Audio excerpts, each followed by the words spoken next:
अस्सलाम वालेकुम दोस्तों। Welcome to Ozo investment group Baku Azerbaijan से।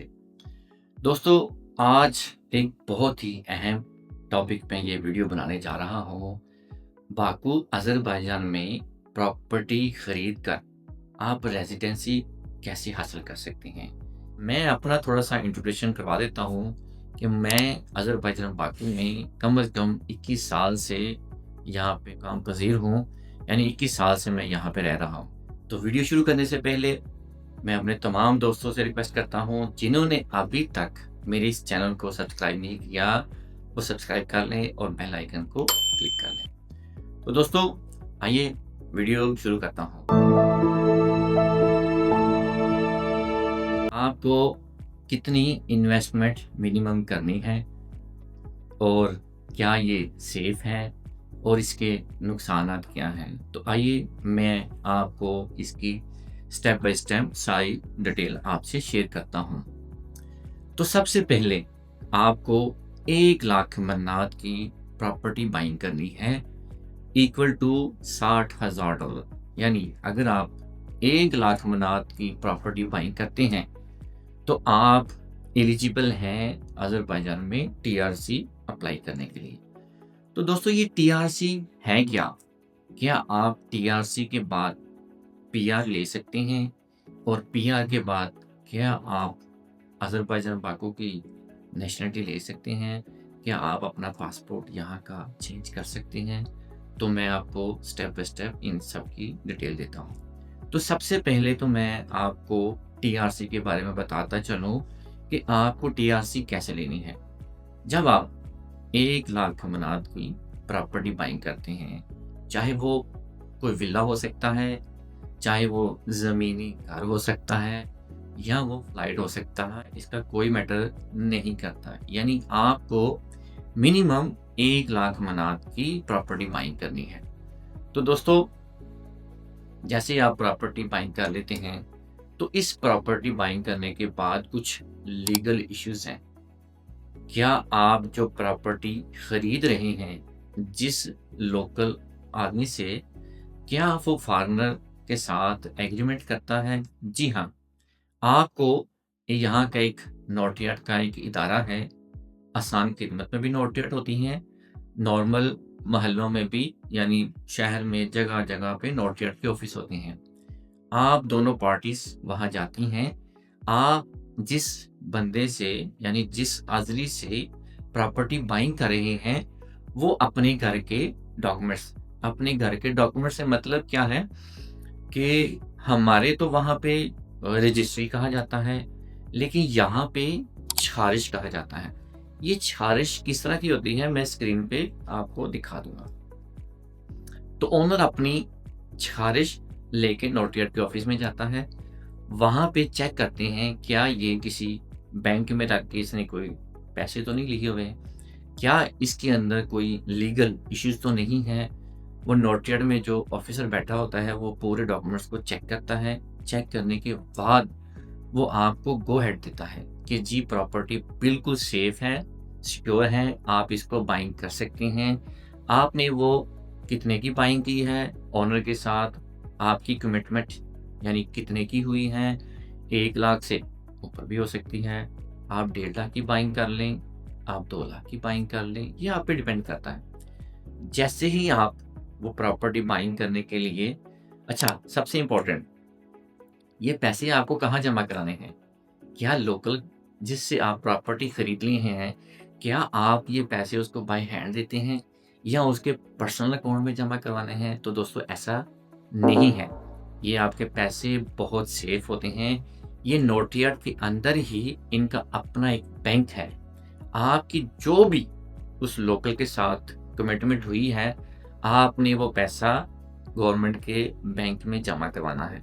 जैसे ही आप पैसा वहाँ पे जमा करवाते हैं, आपको एक प्रूफ़ दे देते हैं कि आपने ये पैसा जमा करवा दिया। तो दोस्तों, जैसे ही आप पैसा जमा करवाते हैं, तो आपको एक प्रूफ़ दिया जाता है कि आपने ये गवर्नमेंट के बैंक में, यानी नोटियाट के बैंक में ये पैसा डिपॉज़िट कर दिया। अब जैसे ही आप वहाँ पे डिपॉज़िट करते हैं, आपको प्रूफ़ मिलता है। आप दोबारा से उसी अफ़सर के पास जाते हैं, ओनर भी जाता है, और वहाँ पे एक एग्रीमेंट होता है। अच्छा, वहाँ पे क्या होता है कि आप खुद तो कुछ नहीं कर सकते, यानी आपको मजबूरन या किसी ट्रांसलेटर की ज़रूरत पड़ेगी या किसी ऑथेंटिक इदारे की जो ये काम करता है, या अगर आप ये इदारे से या किसी ऐसे ट्रांसलेटर ना हो, तो आप डायरेक्टली अपना काम करेंगे तो आप अपने पैसों का लॉस भी कर सकते हैं, उसमें बहुत से फ्रॉड भी हो सकते हैं। अल्लाह ना करे आपके साथ कोई ऐसा मिसहैप हो जाए, तो आप किसी लीगल इदारे से हमसे रुजू कर सकते हैं, हम आपकी रहनुमाई करेंगे। तो जैसे ही आप के पास प्रूफ आ जाता है, आप अफ़सर को देते हैं, ओनर भी वहाँ आता है, वहाँ पे एक सेल परचेज़िंग का एक एग्रीमेंट होता है। वो एग्रीमेंट आपको दे देते हैं कि लें सर, अब आपकी ओनरशिप आपके नाम हो गई है। यानी इस घर को आपके नाम ट्रांसफ़र कर दिया गया है। अब आपने क्या करना होता है, जैसे ही आपने वो एग्रीमेंट लिया, उसको आपने अपने नाम कन्वर्ट करवाना होता है। वो कुब्जा अपने नाम बनवाना होता है। तो वहीं पे एक इदारा है, जहाँ आप अपना एग्रीमेंट वो जमा करवाते हैं। वो आपको विदिन 15 डेज़ में वो कुब्जा बन के आ जाता है। जैसे वो कुब्जा बन के आता है, तो वो आपके अपने नाम का होता है, और जब आपके नाम हो जाता है, उसके ऊपर स्क्वायर मीटर लिखे होते हैं, एड्रेस लिखा होता है, फलाँ टोटल उसके ऊपर हर चीज़ लिखी होती है। तो आप उसके मालिक हो जाते हैं फॉर लाइफ़ के लिए। अच्छा, ये कैसी मज़ेदार बात है कि आप जब तक अज़रबैजान में रहते हैं, आप उसकी बिहाफ़ पे अपनी टीआरसी ले सकते हैं। तो दोस्तों, ये तो हो गया टीआरसी का मरहला। क्या आप इस टीआरसी को टीआरपी में कन्वर्ट कर सकते हैं? अगर कर सकते हैं तो कितना टाइम चाहिए? मैं आपको बताता हूँ। आपको 1 साल की टीआरसी चाहिए। फिर जब वो ख़त्म हो जाए, इसके बाद आपको 1 साल की और टीआरसी चाहिए। जब आप पूरे 2 साल टीआरसी ले लेते हैं, देन आप एलिजिबल हैं पीआर के लिए, यानी आप पीआर अप्लाई कर सकते हैं। अच्छा, यहाँ आपने पीआर तो अप्लाई कर दिया, क्या आपको पीआर के लिए कुछ एक्स्ट्रा ऑर्डिनरी चीज़ें भी चाहिए? जी हाँ, आपको एक छोटा-सा टेम्परेरी टेस्ट होता है, वो आपको पास करना है। वो है लैंग्वेज का टेस्ट। आपको हर हाल में वो लैंग्वेज का टेस्ट पास करना है। अगर आप वो टेस्ट पास नहीं करते, तो आप पीआर नहीं ले सकेंगे। यानी लैंग्वेज बहुत ज़रूरी है। आपको विदिन 2 ईयर में लैंग्वेज सीखनी है। मिनिमम आपको 40% आनी चाहिए। इसमें कोई ऐसे एक्स्ट्रा क्वेश्चन नहीं करते।